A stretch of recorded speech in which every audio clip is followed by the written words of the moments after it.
Hello दोस्तों, स्वागत है आपका मेरे यूट्यूब चैनल हैक विद नूर पर। अगर आपके घर में अनाज है, गेहूं चावल है, उसमें घुन लग गए हैं तो उन्हें फेंकने की गलती मत करिएगा। दोस्तों, इस वीडियो में मैं आप लोगों को कई टिप बताने वाली हूं कि अगर आपके गेहूं चावल में घुन लग गए हैं या कीड़े लग गए हैं तो उनसे आपको कैसे छुटकारा मिलेगा। और ये घुन लग जाने वाली समस्या बहुत खराब होती है। दोस्तों, अनाज में जब घुन ज्यादा लग जाते हैं गेहूं चावल में तो सारे घर में फैल जाते हैं, कपड़ों में हो जाते हैं, बिस्तर में हो जाते हैं, सोते समय घुन कभी कभी कान में चले जाते हैं, नाक में चले जाते हैं। तो इतने ज्यादा घुन लगने से पहले दोस्तों मेरी ये ट्रिक फॉलो करके देख लीजिएगा, आपको बहुत फायदा होगा। आपके अनाज में कभी भी घुन कीड़े मकोड़े नहीं लगेंगे और ना ही अनाज के आसपास आएंगे और अनाज भी आपका खराब नहीं होगा लंबे समय तक।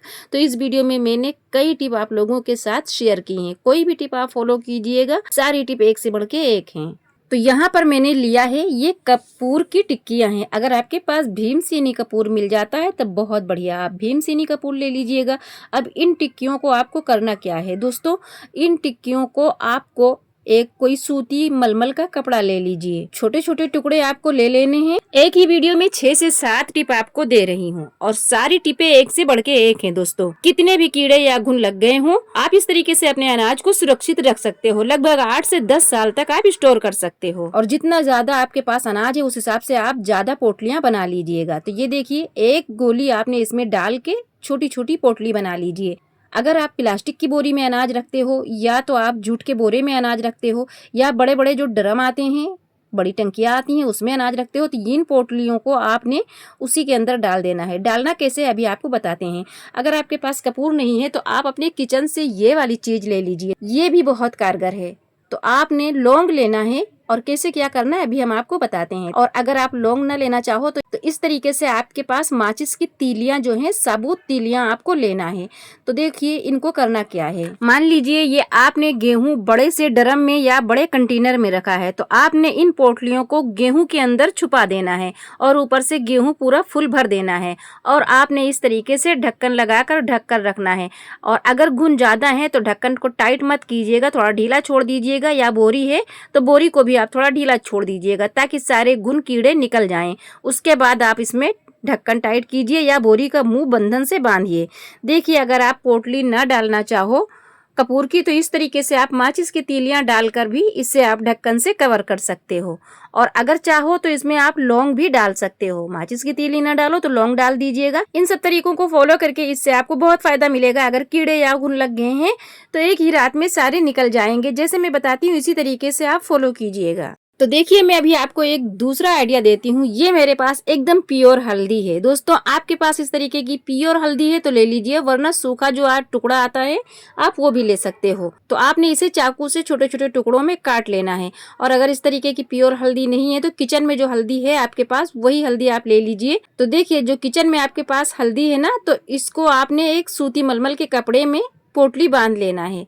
इसको डायरेक्ट अनाज में नहीं डालना है और इस तरीके से आप पोटली बांधकर डाल सकते हो। तो देखिए, ये जो मेरे पास प्योर हल्दी है इसको आपने टुकड़ों में काट के इस तरीके से डाल सकते हो, अनाज के अंदर छुपा देना।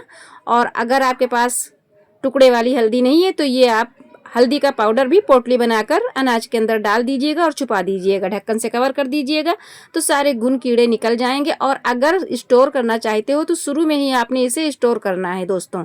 तो ये जो इसमें रहेगा तो इसकी महक की वजह से न कीड़े आएंगे न घुन आएंगे। हल्दी एंटीबैक्टीरियल होती है तो ये कीड़ों मकोड़ों को अपने से दूर भगाती है और अनाज को सेफ रखती है। कई टिप आपको बताती हूँ। आपके चावल में अगर बहुत ज़्यादा कीड़े हो गए हैं तो आपने लौंग डाल देना है।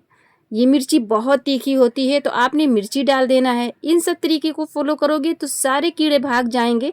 और अगर कीड़े नहीं भी हैं और आप कीड़े न लगने से बचाना चाहते हो तो ये तरीके फॉलो करो, लगभग 5 से 10 साल तक आपका अनाज खराब नहीं होगा। और सबसे बढ़िया तरीका ये है दोस्तों कि आपने लेनी है नीम की पत्तियां, छांव में सुखा लेनी है मैंने तो छाँव में सुखाया है और ये मेरा फेवरेट ट्रिक है दोस्तों, इसी को मैं ज़्यादा फॉलो करती हूँ। मेरे घर में ज़्यादा अनाज होता है तो मैं इसी को फॉलो करती हूँ। देखिए, आपने नीम की पत्तियों को छाँव में सुखा लेना है और गेहूँ भरते समय आपने परत देते हुए नीम की पत्तियों को इसमें डालना है और ईयर टाइट में रखना है। बोरी का मुंह बांध कर रखना, ड्रम में है तो ढक्कन लगा कर रखना, बाहरी हवा इसमें न लगे। तो इस तरीके से आप अपने अनाज को 5 से 10 साल तक महफूज रख सकते हो। एक भी कीड़ा नहीं लगेगा, न इसके आसपास घुन आएंगे। तो देखिए दोस्तों, एक तरीका मैं आपको और बताती हूँ, बहुत बढ़िया है। मान लीजिए आपके चावल में बहुत ज्यादा कीड़े हो गए हैं। अब आपको करना क्या है, चावल को तो फेंकना नहीं है, तो आपके पास विनेगर है अगर तो ले लीजिए। ये मेरे पास देसी विनेगर है, गन्ने का सिरका। तो इसको आपने एक छोटी कटोरी में या कप में लेना है।